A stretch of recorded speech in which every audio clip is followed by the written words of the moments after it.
আসসালামু আলাইকুম এভরিওয়ান।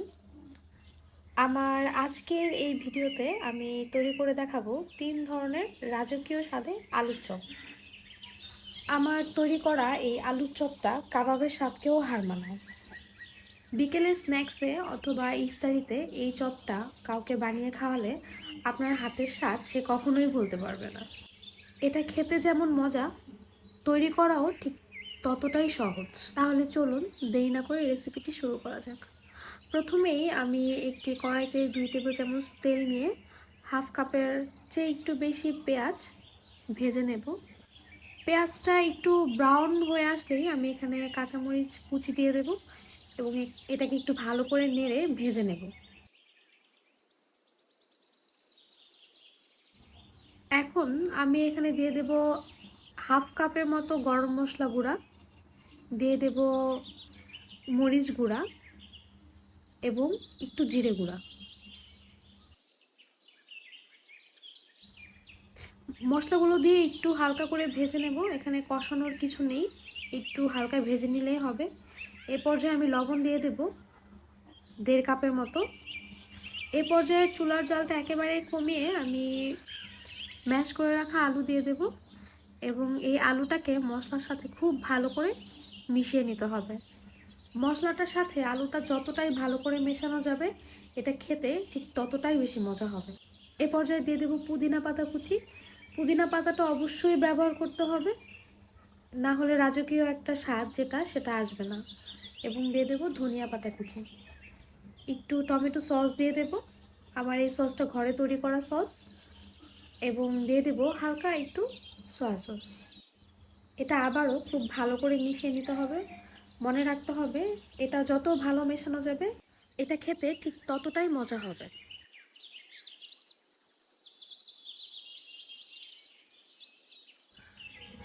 এ পর্যায়ে আমি কিছু বিস্কিটের গুঁড়ো ব্যবহার করব।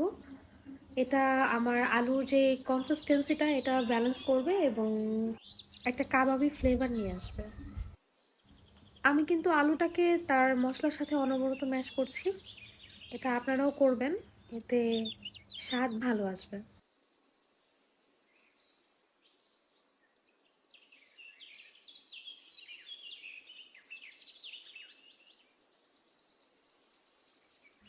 এখন একটা মিক্সিং বলে আমি একটা ব্যাটার তৈরি করে নেব।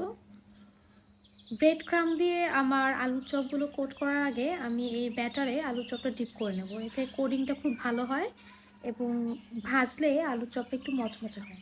ডিমটা লবণ দিয়ে ফেটিয়ে আমি এখানে ময়দা দিয়ে দেব। আমি আমি 1/3 কাপ ময়দা নিয়েছিলাম, যেটা সম্পূর্ণই আমার লেগেছে। একটু পানি মিক্স করে আবার একটু ময়দা দিয়ে আমি ব্যাটারটা খুব সুন্দর করে তৈরি করে নেব।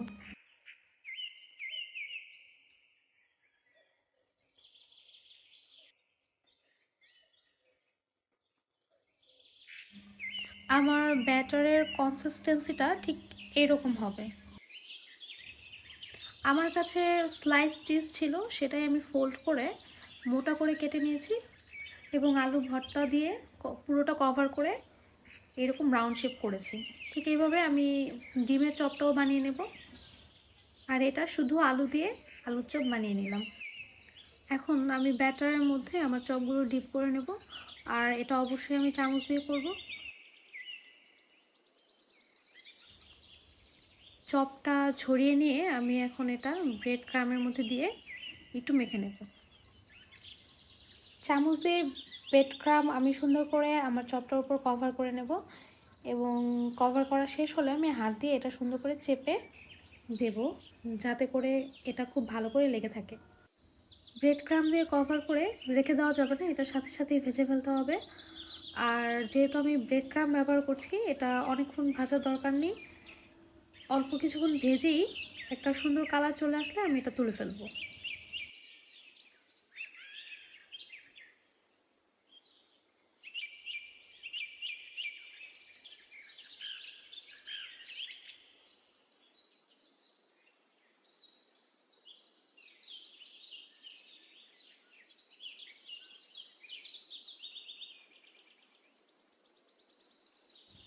আমার চপগুলো ভাজা হয়ে গেছে, আমি এখন এটা তুলে ফেলবো।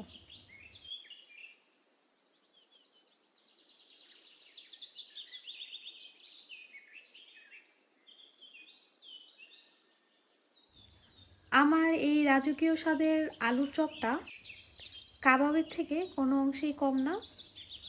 আমার এই রেসিপিটা ফলো করে একবার এই চপটা বানিয়ে খেলেই বুঝবেন এটা আসলে কতটা মজার। আশা করছি আপনাদের সবারই আমার এই ভিডিওটি ভালো লেগেছে। আমার ভিডিও ভালো লেগে থাকলে অবশ্যই কমেন্ট করে জানাবেন। আমার চ্যানেলটি সাবস্ক্রাইব করে বেল আইকনে ক্লিক করে রাখবেন।